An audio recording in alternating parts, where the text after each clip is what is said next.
He almost spent forever alone. 3 hours, that's all that stood between this ginger cat and a fate nobody wants to say out loud. 3 hours and a decision that was already written down on a clipboard behind the front desk. Nobody had come for him, not once, not in 4 months. He was found on the side of a highway, thin, one ear torn, flinching at every car that passed. A truck driver spotted him in the gravel at 5 a.m., barely moving, and pulled over without even thinking twice. The shelter took him in, gave him a number and a cage on the 3rd row. Ginger cats aren't rare. Ginger cats don't stand out in a room full of kittens and purebreds. He just sat there, day after day, watching people walk past his cage like he wasn't even there. Families came in looking for kittens. They'd stop, glance at him, read the little card that said his age, and keep walking. One little girl pressed her hand against the glass once. He leaned toward her, just slightly. Her mother pulled her away before anything more could happen. 4 months of that. 4 months of almost and never quite.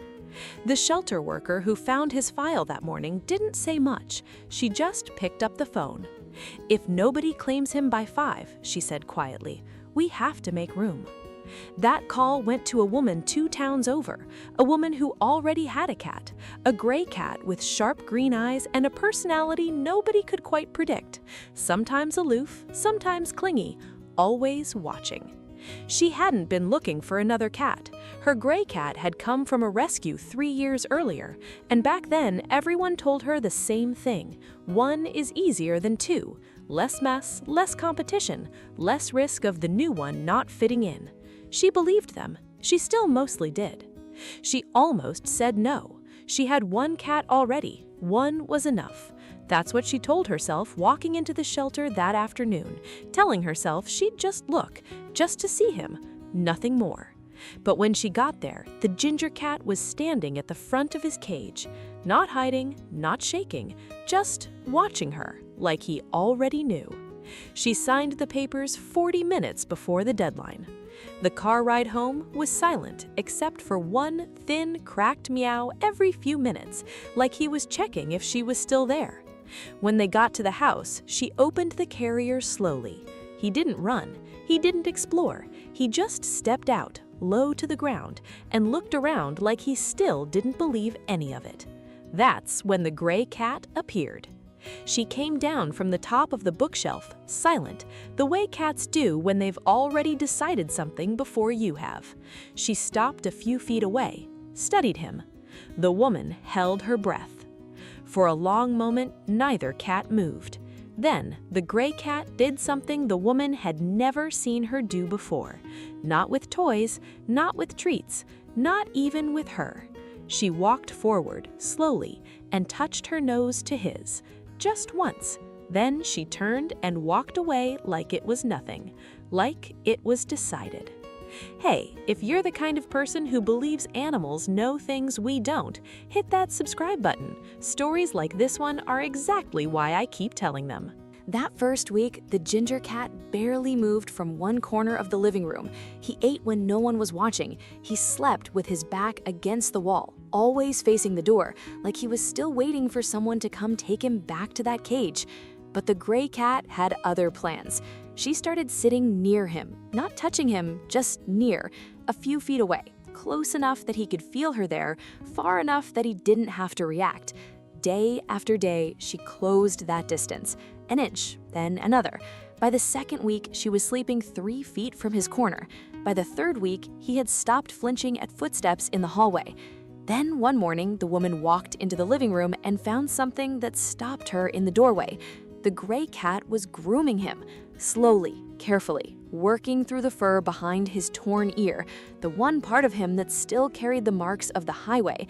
He sat completely still, eyes half closed, and let her. He had never let anyone touch that ear. Weeks turned into months, and the two of them became something the woman hadn't expected. Inseparable isn't a strong enough word. Where one went, the other followed. If she left the room, he'd wait by the door until she came back. If he napped in a sunbeam, she'd curl up against his side without fail, like it was her job. At night, they slept together, always together, sometimes nose to nose, sometimes her paw resting over him like she was making sure he wouldn't disappear. The woman started noticing something else, too. He was changing. The cat who once flinched at every sound now chased toys across the kitchen floor.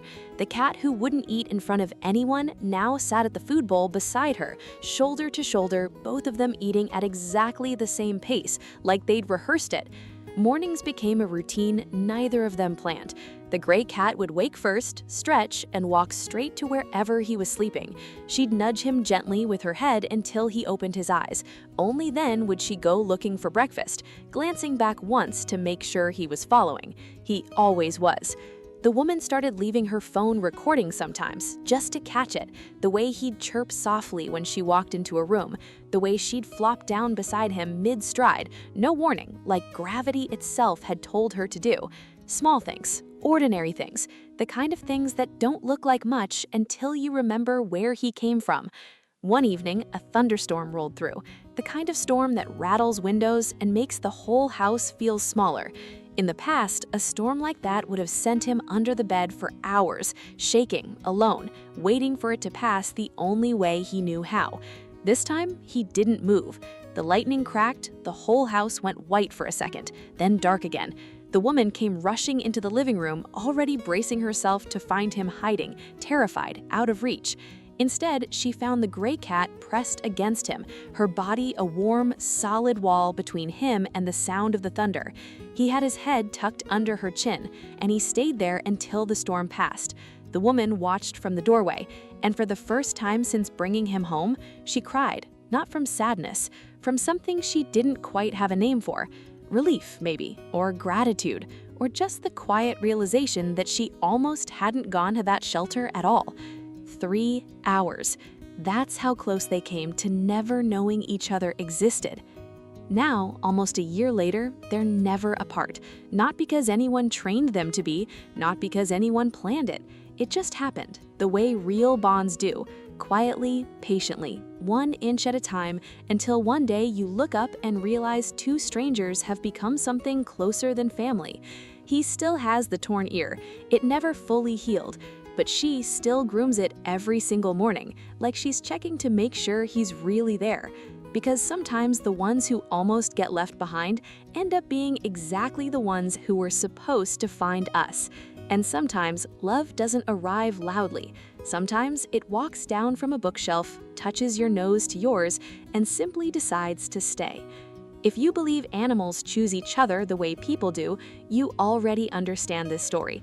If you don't, maybe this is the one that changes your mind. Do you think cats really choose their family, or is this just instinct? Tell me what you think in the comments.